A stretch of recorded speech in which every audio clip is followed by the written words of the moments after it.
Why have you given so much attention to race throughout this course? Well, we're going to shift right now in the course from race to culture, but I've said this at least a couple of times.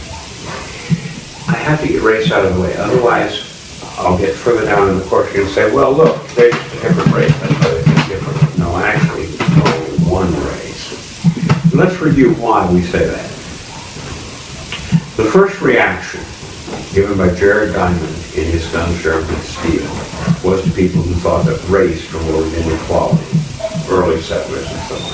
He said that usually. They might be a different race. He acknowledges they have more pigment and they look differently. But he says they're equally smart. Okay, they can do a lot of things. Well, that's the lesson. That's the lesson on race that I got early on in my life. Going through college, going through high school, going through college, that was the message I got. Pretty good message, but not complete. It certainly does not represent scientific evidence. So they've always been people who said, well, you're wrong. I mean, there are differences, and some are smarter.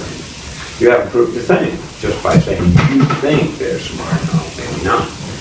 So then we move on to Spencer Wells and his argument, Journey of Man. Now, he's going to give us, or he gave us, a lot of scientific evidence based on the structure of the cell. And I have this picture of the cell. I'm not teaching biology, but maybe there's something we can. This picture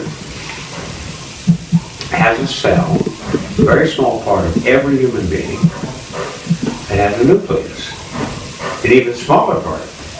And inside that nucleus is the DNA. Your DNA is in a nucleus like that. My DNA is in a nucleus. There's a difference. You have two X's. I have two X's, but I also have a Y. So that's what creates the gender separation. The rest of it's the same.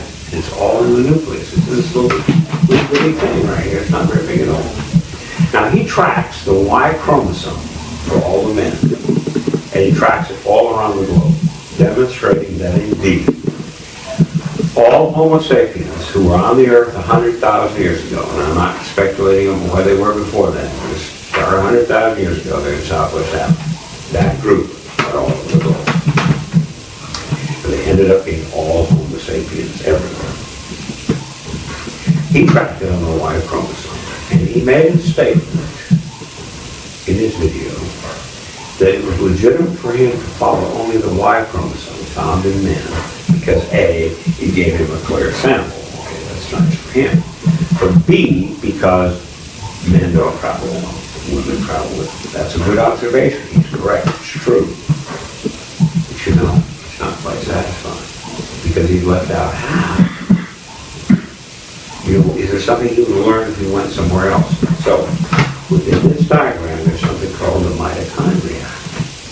And another researcher named Brian Sykes, who used this research, the Y chromosome research, added to it the mitochondria. And when he did, he reinforced Wells' conclusion that indeed we all came from Africa. But he was able to give a much more complex picture of this journey. And he was able to establish figuring out more pieces than just the fact that there's a Y marker that goes through all men right now from 100,000 years ago until the 21st century, or the 22nd century, the 2100s, okay, today. And when he did, he found out some other things. He found out not just that we were all one race, but that within that race there are a whole lot of ethnic markers. So people who think they're only white, they might be mistaken.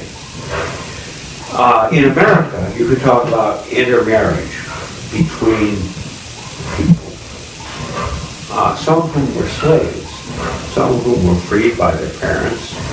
The father knew that this child of one of the slaves was actually his child. And he didn't want them treated the same way as the other slaves, so he let them go. Thomas Jefferson's an example of that. And then where did that person go? Well, that person didn't go off and say, well, look, I'm really black.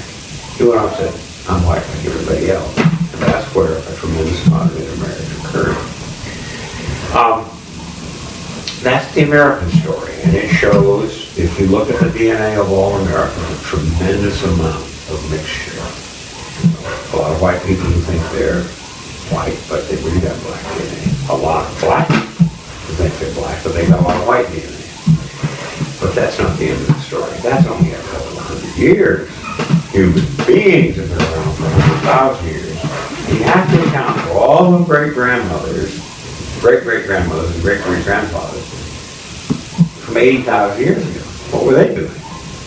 What were they doing 10,000 years ago? What were they doing 8,000 years ago? And here's where it becomes complex. Brian Sykes talks about his own case. He says, he's obviously white.